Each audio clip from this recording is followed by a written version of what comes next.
አሳልፋ ልሰጥሽ ነው እሺ ለማን ነው ደግሞ አሳልፋ የምትሰጠኝ አልሰማልሽኝ እንጂ ይሄን ነገር እኮ ከመጀመሪያው ጀምሮ ነግሬሽ ነበር አሁን ስልችት ያለኝ ያንቺና ይዛቻ ጸደተ ብያ ማቆም የሌለው ጨዋታችሁ ነው ይሄ ጨዋታ አይደለም ሀብል እርግጠኛ ነኝ አንቺ መግደልሽን የሚያሳይ የሆነ ማስረጃ ይዛለች ስለም ማስረጃ ነው የምታወሪው አጸደ ማህደርን አንቺ እንደገደልሻት እርግጠኛ ሆና ያወራች ነው ያለ ምንም ማስረጃ ደግሞ እንደዚህ አትልም እናማ አንቺም ያደረግሽው ነገር ካለ አስቢበት ይያልኩሽ እሷ የፈለገችው ነገር መናገር ትችላለች እሺ እኔ ከደሙ ንጹህ መሆኔን እስካወኩኝ ድረስ በቂ ነው ንጹህ ነኝ ስላልሽ ብቻ እኮ ፖሊስ አይለቅሽም እነሱ እኮ ትንሽ ማስረጃ ነው የሚፈልጉት እንዴ እኔ ባላደረኩት ነገር ምን አይነት መረጃ ነው ሊያገኙብኝ የሚችሉት ለምሳሌ በስለት አይደል የሞተችው አንቺ ሽንኩርት በመትከትፊበት ቢላዋ ተጠቅሞ የሆነ ሰው አድርጎት ቢሆንስ ከዛ አሻራሽ እዛ ላይ ስላለ ማህደር ከመሞቷ 2 ቀን በፊት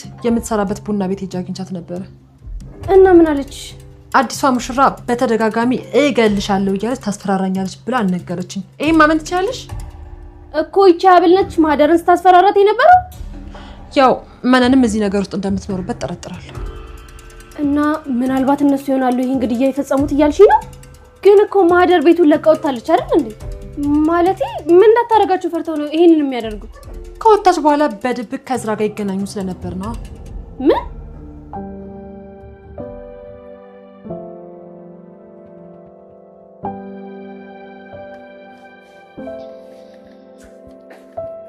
ጋሼ መድኃኒት ሰዓቱን አሳለፍኩበት በጣም ይቅርታ ችግር የለውም እኔ ልጅ እድሜ ላንቺ እንኳን ደቂቃ መርሳቱን ይቅርና አንዳንዴ መውሰዱንም እኮ ዘነጋ ነበር ግን እኮ መርሳት የለበትም በዛ ላይ ደግሞ ምግብን በስርዓት እየበሉ አይደለም ምን ነው እጅ አልጣፈጡትም እንዴ እውነቱን ንገረኝ ካልሽኝ እንደው ሰላም ወደ ቻናሌ ቤተሰቦች እንደናችሁልኝ እንዲሁም የሀብል ድራማ ተከታታዮች ደህና ናችሁ ወይ በሀብል ድራማ በዛሬው ክፍል እንግዲህ ያልታሰበ ዱብዳ ቤታቸው ደርሷል እንደሚታወቀው ባለፈው በክፍል 5 ላይ ወይዘሮ መነን በሶሻል ሚዲያ ላይ የማህደርን መሞት እና በጩቤ ተወግታ የምትሰራበት ሆቴል ውስጥ ተገላ እንደተገኘች መረጃ እንግዲህ ታያለች ይሄንን መረጃም በፍጥነት ወስዳ ለሀብል ይሄ ነገር እንዴት ነው ብላ እንግዲህ ታሳያታለች ሀብል ባየችው ነገር በጣም ተደናግጣለች እንዴት እንደዚህ ሊሆን ቻለ ብላን በጣም ፈርታለች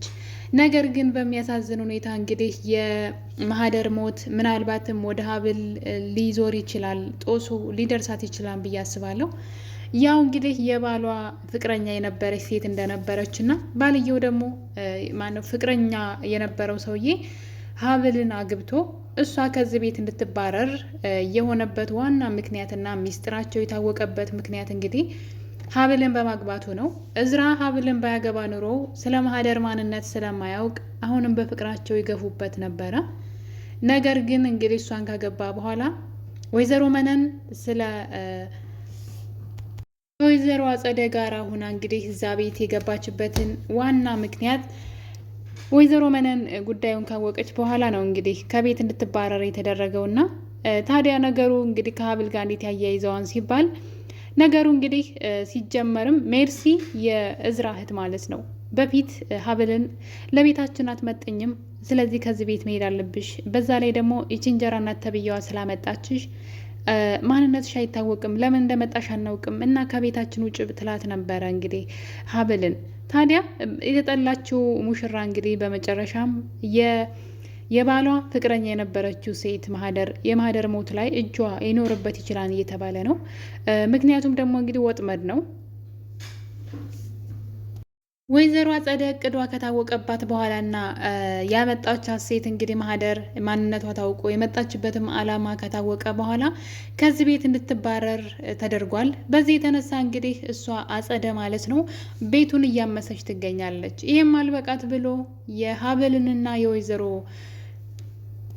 መነንን ማንነት ለማጣራት ሰው ቀጥራ ነበረ ያም ሰው እንግዲህ ማንነታቸውን አጣርቶ መረጃ ምትወላታል እሱም ሀብል የራሷ የመነን ልጅ እንደሆነች ተደርሶበታል ስማቸውንና ቦታቸውን መታወቂያቸውን ሁሉ በመቀየር ነበር እንግዲህ እዛ ቤት ወይዘሮ መነን ምን ያክል ገንዘብ ወዳድ ሴት አይነት ሴት እንደሆነች እንደምታዩት እንግዲህ ማንነቷንም ስሟንም ሁሉ ሳይቀር ነው የቀየረችው። ስሟንም አድራሻዋንም የመታወቂያዋ ስም ሁሉ የእሱ አይደለም፣ የፌክ ነበረ።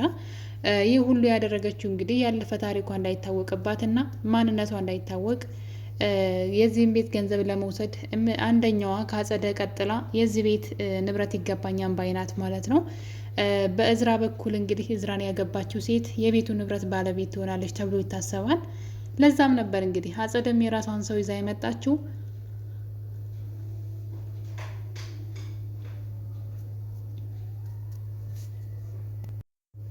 ስለዚህ እንግዲህ የመነን ልጅ የሆነችው ሀብል ወላጅ እናቷ ትሁን እንጀራ እናቷ ባይታወቅም ግን የእሷ ልጅ እንደሆነ ከልጅነቷ ጀምሮ እሷ እንዳሳደገቻት ተደርሶበታል። የራሷን ልጅ ለእንጀራ ልጇ መታ እንዳጋባች ነገሩ ታውቋል ማለት ነው። ስሟንም እንደዛው ቀይራ እንግዲህ በሌላ ስም እንደመጣች ተደርሶበታል። ይህም ሁሉ የምታደርገው አጸደ ታዲያ እነሱን ከዚህ ቤት ውልቅ አርጋ ለማባረር ነው። ያለዛ ግን እሷ የምትፈልገው ነገር አይሆንም። በእርግጥ አጸደ ለዚህ ቤት ጥሩ ነገር አስባ አይደለም ይህን የምታደርገው፣ ጉዳዩ አይደለም። የዚህን ቤት ንብረት መውሰድ ስለምትፈልግ ይገባኛል ባይነት ስላለባት ነው። ታዲያ እንግዲህ ለዚህም ደግሞ ግብአት ትሆናት ዘንድ ሜርሲን እየተጠቀመችባት ትገኛለች። የእዝራ ታናሽ እህትን አእምሯን እየመረዘቻት ትገኛለች። ለምንድን ነው ወንድምሽ የቤቱ ወራሽ ወይም ደግሞ የንብረቱ ተቆጣጣሪ የሆነው? አንቺ ለምንድን ነው ይህን ነገር ማድረግ ማችው? ነገ አንድ ነገር ቢሆን አባትሽ እነዚህ ሰዎች ንብረቱን ሙሉ ለሙሉ ይወስዱታል። ይቺ የቤት እመቤቷ ወይም ደግሞ የእዝራ ሚስት ሙሽራዋ ማለት ነው ባመጣቻት በእንጀራ እናቷ በኩል በወይዘሮ መነን በኩል አባትሽ አንድ ነገር ከሆነ ንብረቱን ሁሉ ትወስደዋለች። ያ ማለት አንቺ ድርሻሽን እንኳ ቢያንስ ግማሹን ውሰጅና አንቺ አስተዳድሪ፣ አባትሽን ውርስ እንዲሰጥሽ ጠይቂው፣ ገና ሳይሞት በቆሙ ማለት ነው እንድትጠይቀው እየነገረቻት ነው። ያለዛ ባዶ እጅሽን ነው የምትቀሪው። እዝራ በጣም የዋህ ነው፣ በፍቅሯ እየታወረ ነው በማለት ሜርሲን እየመረዘቻት ትገኛለች። ያው በሜርሲ በኩል ንብረቱ ግማሽ ንብረቱ ከመጣ ሜርሲ ልትነጥቃት ስለፈለገች ነው እንደዛ የምታደርገው እና ለቤቱ ያሰበች መስላ እንግዲህ ሜርሲን አሁን ወደማይሆን ቦታ እየወሰደቻት ነበረ። እዛ ቤት ጥሩ ልብ ያላት ሜርሲ ነበረች። በዛ ላይ ደግሞ ሀብልን መውደድ ጀምራ ነበረ። ማለት አባቷን በጣም ትንከባከባለች፣ አቶ እስክንድርን ማለት ነው። ወንድሟም ደግሞ ጥሩ ሀሳብ ስለሷ ስላለው ሙሽራዋን የመውደድ እድል እየጨመረ ነበረ። ነገር ግን መልሳ እየመረዘቻት ነው አጸደ። እንግዲህ ንብረቱንም አባቷ በቁሙ እያለ እንዲያወርሳት የራሷን እንድትካፈል ከወንድሟ ላይ እየነገረቻት ነው ማለት ነው። ታዲያ እንግዲህ ይህን ነገር አላደርግም ብላ ነበረ ሜርሲ አባቴ በሕይወት እያለ፣ በዛ ላይ ደግሞ ወንድሜ በዚህ መጠን የዋህ አይደለም፣ ይህን አላደርግም ስትላት እንግዲያውስ አንድ ነገር ላሳይሽ በማለት እንግዲህ የወይዘሮ መነንና የሀብልን ማንነት ሰው እንዲያጣራልኝ አድርጊያለሁ፣ ይኸው መረጃው በማለት እንግዲህ ምን ያክል ውሸታምና አጭበርባሪ እናትና ልጅ እንደሆኑ አሳይታታለች ማለት ነው። ይህን ነገር እንግዲህ ሜርሲ ስታውቅ ከዚህ በኋላ ከአንቺ ጎን ነኝ ብላለች። ያ ማለት እናትና ልጅን እዚህ ቤት ለማባረር አብረን እንሰራለን፣ ሴራቸውን ለማጋለጥ እያሉ ይገኛሉ። በእርግጥ ወይዘሮ መነን ተንኮለኛ ናት። ዙሪያዋን የከበባት ሁሉ ተንኮል ብቻ ነው። ሀብል ደግሞ ተቃራኒ ናት። ሀብል ደግሞ ልክ እንደ እናቷ አይደለችም። ሲበዛ መልካምና ስርዓት ያላት ልጅ ናት። ቤት ውስጥ እንኳ ሰራተኛ ስለሌለ ራሷን ሰራተኛ አድርጋ እዛ ቤት ውስጥ እየኖረች ነው። እና እናትየዋ እንግዲህ እንደምታዩት የመጣሽው እዚህ ቤት እመቤት ልትሆኝ እንጂ ገረድ ልትሆኝ አይደለም በማለት እንዳትሰራ ስትከለክላት፣ እንደምታዩት እንግዲህ አጸደና ሜርሲ ከውጭ መጥተዋል። እሱም እንደመጡ መጀመሪያ ያሉት ነገር ቢኖር ወይዘሮ መነን ስሟ ሌላ እንደሆነ ተደርሶበታል ማለት ነው። ለዛም እንግዲህ ማንነታቸው እንደተደረሰበት አውቀዋል። ወይዘሮ መነን ከዚህ በኋላ ምን ልታረግ ትችላለች? አጸደ በቀላሉ አትለቃትም። ወይ ቤቱን ለቃ እንድትወጣ ታደርጋታለች፣ ያለዛ ደግሞ ይሄን ማንነቷን ለአቶ እስክንድር ልትነግረው ትችላለች። እናትና ልጅ የተጫወቱባቸው እንደሆነ ካወቀ አቶ እስክንድርስ ሀብል ላይ ምን አይነት እርምጃ ይወስዳል? ምክንያቱም ሀብልን በጣም ወደዋታል። ሀብል ሆን ብላ እያስመሰለች ነው እንጂ ጥሩ ልጅ አይደለችም እያለች አጸደ እንግዲህ ለሜርሲ ስትነግራት ነበረ። አባትሽን እየተንከባከበች የወንድምሽን ልብ ለማግኘት እየሞከረች ነው፣ ሀሳቧና እቅዷ ግን የዚህ ቤት ንብረት ነው እያለች ነው። ታዲያ እንግዲህ ሀብል ደግሞ በሌላኛ በኩል ደግሞ በማህደር ሞት የምትጠራጠር ይመስለኛል። አጸደ በጣም ተንኮለኛና አደገኛ ሴት ናት። በእርግጠኝነት ሀብልን ለመጉዳት ብላ የሆነ ነገር ያደረገች ይመስለኛል። ምናልባትም የማህደር ሞት እጇ ሊኖርበት ይችላል ብዬ አስባለሁ። ሆቴል ውስጥ ተገላ ነው የተገኘችው። ታዲያ እንግዲህ አንድ ነገር ተናግራለች አጸደ። ማህደርን ከመሞቷ በፊት ሆቴል እጅ አግኝቻት ነበረ። እናም ሀብል እየደወለች ስታስፈራራኝ ነበር፣ እገልሻለሁ ብላ ስታስፈራራኝ ነበረ ብላኛለች። ስለዚህ በእርግጠኝነት ሀብል ናት የገደለቻት እያለች ትገኛለች። ታዲያ እንግዲህ በእርግጠኝነትም ደግሞ ሀብል ኪችን ውስጥ አብዝታ መገኘት ጀምራለች። ምናልባትም እሷ ሽንኩርት የምከትፍበትን ቢላ ወስዳ ምናልባት አጥምዳት እንዳይሆን ብዬ እየፈራሁኝ ይገኛለሁ። ምክንያቱም ሀብልን ገዳይ አድርጋ እስር ቤት እንድትገባ ለማድረግ የሰራችው እቅድ ሊሆን ይችላል። አጸደ በእርግጠኝነት የማህደር ሞት ላይ ያጸደ እጅ ይኖርበታል ብዬ አስባለሁ። ቤተሰቦቼ እንግዲህ ከዚህ በኋላ ምናልባትም ለሀብል ነገሮች ቀላል አይሆኑላትም። በነፍሰ ግድያ ተጠርጥራ እስር ቤት ልትገባ ትችላለች። በተለይ ደግሞ በማህደር ሞት ማለት ነው። ይህን ነገር ያቀነባበረችው ግን ራሷ አጸደ ትመስለኛለች። ምክንያቱም እዛ ቤት ያመጣቻት ለስራ ነበረ። ገንዘብ ከፍላት የዛን ቤት ንብረት ለግሏ ልታደርግ፣ ማህደር ደግሞ እንድትረዳት እዝራን አጥምዳ ነበረ። ይሄ ነገር ሳይሳካ ቀርቷል። ጭራሽ ከቤት እንዳትሄጂ ብላት ተደብቃ ነው ወጥታ ሄደችው ማህደር እና ምናልባትም በዚህ የተነሳ አጋጣሚው ልትጠቀምበት ትችላለች። ሲጀመርም ለጥቅሟ ስለሆነ እዚህ ቤት ያመጣቻት ወዳት ስላልሆነ አሁን ላይ ምንም እንደማጠቅማት ስታውቅ ምናልባት በሞቷ ትጠቅመኛለች ብላ አስባ ይሆናል። ምክንያቱም ሀብል እሷን ገድላለች ተብላ ከታሰረች እንጀራ እናትየዋ ብቻዋን ነው የምትሆነው፣ ማንነቷ ይታወቃል። ስለዚህ በቀላሉ ከዛ ቤት መንቅራ ታስወጣታለች፣ ሀብልም ትታሰራለች። እዝራንና እህቱን ደግሞ አእምሯቸውን እየመረዘች ትቆጣጠርና ሰውየውም የሞት ከሆነ ደግሞ በቀላሉ ንብረታቸውን ለግሏ ታረጋለች ማለት ነው። ስለዚህ ከዚህ በኋላ ለአጸደ ነገሮች የተመቻቹ የሚሆኑ ይመስለኛል። አጸደ በጣም አደገኛ ሴት ናት። እንደምትታየው እንደ ትንሽነቱ አይደለችም። እንደውም ከወይዘሮ መነን በጣም ኃይለኛ ናት። ወይዘሮ መነን ብዙ ጊዜ ታወራለች እንጂ ስተገብር አላይም። ይችኛዋ ግን አደገኛ ናት። እንግዲህ በአንዴ ነው የወይዘሮ መነን ማንነት የውሸት ማንነት የደረሰችበትና ይህን መረጃ ብትይዝባትም ይሄ መረጃ ምናልባት ወይዘሮ መነንን ነው ከዚህ ቤት ሊያስወጣ የሚችለው። አቶ እስክንድሬን ነገር ከሰሙ ወይዘሮ መነንን ከዛ ቤት አያውሏትም፣ አያሳድሯትም። የውሸት ታሪክ ይዛ መታ፣ በዛ ላይ ደግሞ የገዛ ልጇን አምታ እንደ ዳረች ሲታወቅ በቀላሉ ይቅር እንደማይሏት ግልጽ ነው። በሌላ በኩል ደግሞ ሀብልን እንደሚያሳስሯት እርግጠኛ ነኝ። ለጊዜውም ቢሆን የእሷ መረጃ ሊገኝባት ይችላል ብዬ አስባለሁ።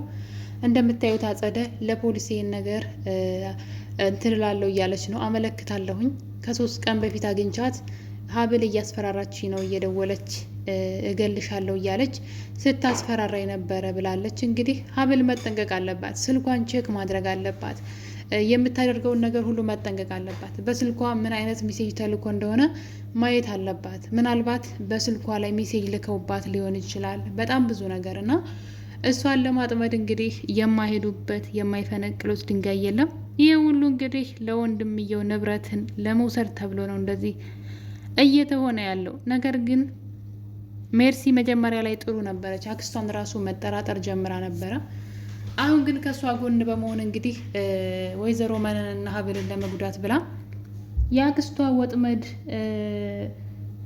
ተጠቂ እየሆነች መታለች ማለት ነው። እንግዲህ እዝራም ይሄን ነገር በቀላሉ የሚያምን ይመስለኛል። ምክንያቱም እርግጠኛ ነኝ በጣም ብዙ መረጃዎች ሀብል ላይ ሊገኙባት ይችላሉ።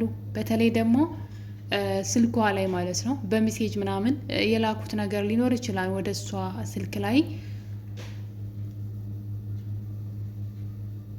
የማስፈራሪያ ጽሁፎች ምናምን ልከው ሊሆን ይችላል። ሌላው ደግሞ እንግዲህ የምሰራበትን ቢላ ኪችን ውስጥ የምሰራበትን ቢላውንም ሳይቀር ወስደው በሱም ተጠቅመው ሊሆን ይችላል። ያ ማለት አሻራው የእሱ አሻራ ነው እዛ ላይ የሚገኘው። ስለዚህ ለተጠርጣሪነት የሚያበቃ መረጃ ይኖራቸዋል ማለት ነው። ታዲያ ሀብል እንግዲህ ይህን ነገር በጣም ፈርታለች። አሁን ላይ በጣም ነው የፈራችው። በተለይ በእሷ ሞት ላይ ተጠርጣሪ ይሆናለሁ ብላ ፈርታለች። የአጸደ ንግግር በጣም አስፈርቷታል። የሆነ ወጥመድ ውስጥ ሊያስገቧት እንደሆነ ገብቷታል እና በእርግጠኝነት ይሄ እሷ ሞት ከሀብል ጋር እንደሚያያዝ ምንም ጥርጥር የለኝም። የሀብል ስቃይ እንግዲህ አሁን ላይ የሚጀምር ነው የሚመስለኝ። በተለይ ደግሞ ከባሏ ጋር መቀራረብና ወደ ፍቅር እየመጡ እያለ ነገሮች እንግዲህ እንዳሰቧቸው የሚሄዱ አይመስለኝም። በተለይ ደግሞ አቶ እስክንድር በጣም ነው የሚወዷት። ለልጄ ትክክለኛ ሴትና ሚስትን መረጥኩለት እያሉ በጣም ደስተኛ ነበሩ። ታዲያ እንግዲህ ይሄ ደስታቸው በዛ ላይ ደግሞ በጣም ነው የምትንከባከባቸውና ይሄ ደስታቸው እንግዲህ በአንዴ ብን ብሎ ሊጠፋ ነው ማለት ነው። በቀጣይ ክፍል እንግዲህ በሀብል በክፍል 7 ሀብልን ተጠርጣሪ ሆና ትታሰር ይሆን ወይስ ማን ነው በአጸደ ሞት የሚጠረጠረው? አብረን የምናይ ይሆናል። መልካም ጊዜ